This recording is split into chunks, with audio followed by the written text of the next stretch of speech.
I asked TESmart to send over this KVM for me to check out. This is more of a personal adventure, and so the way I'm using it may not be the way that you should use this in your own environment. With that being said, this is the HKS801-EB23-USBK. It's marketed as an HDMI 4K 30Hz KVM and seems to be targeting workstations.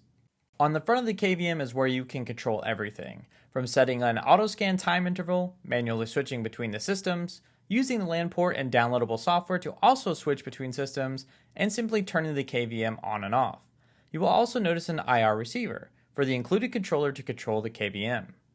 On the rear we have the IR receiver cable in port, the DC 12V power, RS-232 port, HDMI 2.0 out, 2 USB 1.1 ports for the keyboard and mouse, 2 USB 2.0 for other devices, and of course the 8 HDMI 2.0 and 8 USB 2.0 ports. Before we go too far, I did want to point out that their website actually has a mistake on it saying 4K 30Hz. In reality, it's more like 4K 60Hz. Anyway, in the box you will find a quick start user guide. The more detailed guide is on their website for download. The controller, screws, 3-pin connector for RS-232, the 12V power adapter that outputs 2 amps, the IR receiver cable, and 8 HDMI USB combo cables. Interestingly, a single HDMI cable is missing, so be sure to add one to your cart before checking out. Speaking of cables, the HDMI cables are about 58 inches long in freedom units, or I don't know, about 1.5 meters I guess. I know mounting KVMs by their ears underneath the desk is a popular choice when you don't have a rack, and so I'm here to disappoint you. The ear holes don't line up with the body holes, so it won't be easy to screw the body when the holes are misaligned. You might be able to make the holes bigger by drilling them, but I don't believe that's a good long-term solution. Here on macOS, we are able to set 4K 60Hz, and as a very surprising bonus, we even have the ability to enable HDR. I did want to take a second and point out that some icons and text can appear blurry even when using their included HDMI cables on macOS. In Windows, we are also able to set 4K 60Hz and enable HDR, which I suppose isn't a very big surprise considering we just did it in macOS. I did check to see if G-Sync was supported, and it is not, which is okay given that this device is targeted at workloads and not entertainment. However, I still wanted to see what it would be like to game while using the KVM, and while I was gaming, I did notice some screen tearing. Some of you may have already noticed it. Let's play back some of the gameplay and slow it down. You can really see it better this way. Skipping ahead to another part later in the shot, you can really see the screen tearing now. Just look at it. You may have noticed earlier that the rear of the device says it can handle 480 megabits per second, so I wanted to test that out by copying a large file from my Mac to an SSD. This is a USB 3.0 SATA adapter and a 2TB Samsung 860 EVO, which should be able to hit around 500 megabytes per second. As you can see, we're hitting just over 30 megabytes per second, which is in line with the half-duplex nature of USB 2.0. A major feature of this KVM is EDID emulation, which is a process where a KVM simulates a display by storing and replicating extended display identification data from a connected monitor, which really just means all of your windows stay where they are and apps stay in place as well. And of course, this all maintains the correct display settings when switching between devices. With only some systems connected and running some applications, as you just saw, the KVM draws about 0.04 amps and only around 3.3 watts, which is pretty impressive. So I just want to talk about the documentation for a minute and kind of commend TESmart for providing such detailed and good documentation in my opinion. We could go through this in the video, but honestly it would probably add like an additional 20 minutes because there's about 6 different ways to control the KVM or switch through the different devices or systems connected to it. So highly recommend checking it out on their website. You know, we go through things about the LED statuses, auto scan modes, setting up auto detect mode, mouse wheel switching, and there's actually more information about how to do all this later that we'll get into. General operation, like what these buttons do, setting up the timer intervals with the maximum of 59 seconds, things of that nature. Describing, the different ways, I guess the buttons work. I don't know. pretty detailed information, and I do like that they have one controller for 2 different switches. You know, this cuts costs, reduces waste, things like that. I know it's something kind of simple, but you know, tells you how to control the KVM with the included remote. We get some information about RS-232 and LAN port control, and they even give you the pinout, which is pretty awesome. I feel like this kind of detail is being missed these days. We have some hex values here, and then tells you, you know, what these do, right? It even tells you can change this parameter to reflect the port number. Very easy to understand. Even has a recommendation from Windows OS when interfacing with it.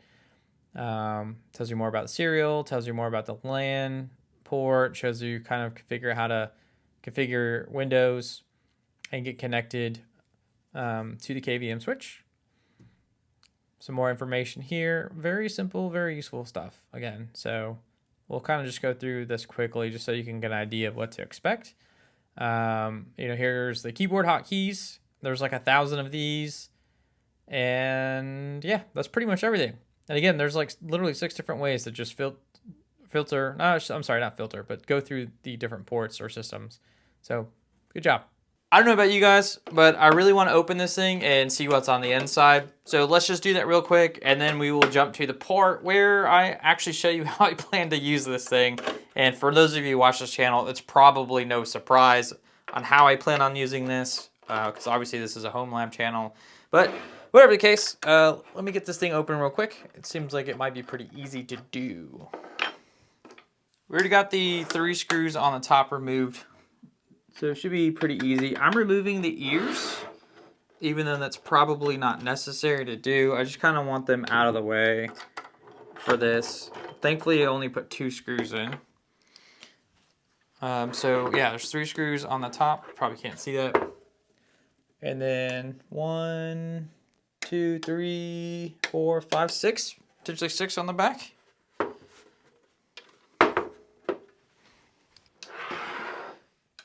Actually guessing there's another screw right here that's underneath this. So this is potentially going to void the warranty.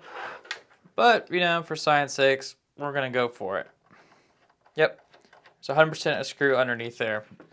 Not a big surprise. So just going to look on the bottom. All right, I don't see anything else. And this looks like this slides. So this is the back. It slides this way and just comes right off. Oh. Okay, yeah, the power button, or not the power input is obviously attached to the top of this. That was kind of dumb. I almost yanked it straight up. Oh, wow, it has a smell. It smells like new hardware.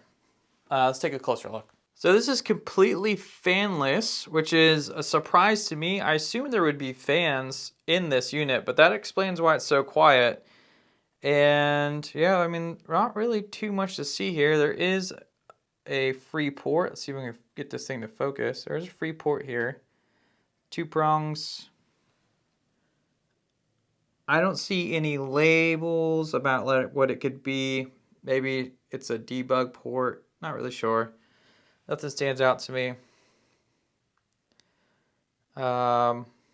Pretty simple design, at least on the top. Looks like we could remove another layer. Yeah, let's go ahead and remove this so we can see the second layer. So there's 1, 2, 3, 4, 5, 6 screws to remove here from the standoffs. It also looks like they're using the same screws all the way through and through this, so that's a really nice touch. All right. Yeah, this is not a whole lot to look at, honestly. Really simple. Once again, taking a slightly closer look. Very simple design, very easy. Not a whole lot going on in here. There's a QR code there for someone to potentially scan. There you go, hopefully that works. All right, cool.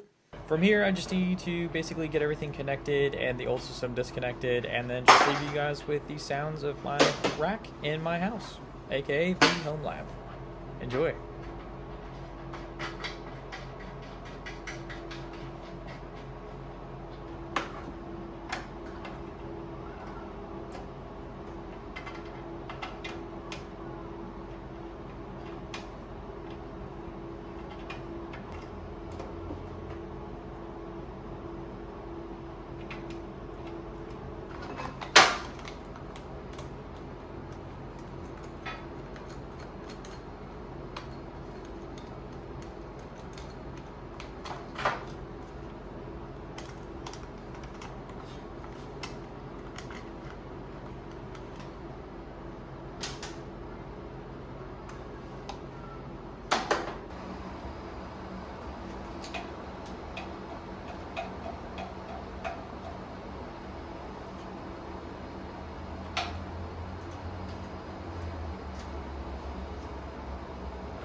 Alright, well that's that. Thank you all for watching, and I will see you all next time. Peace.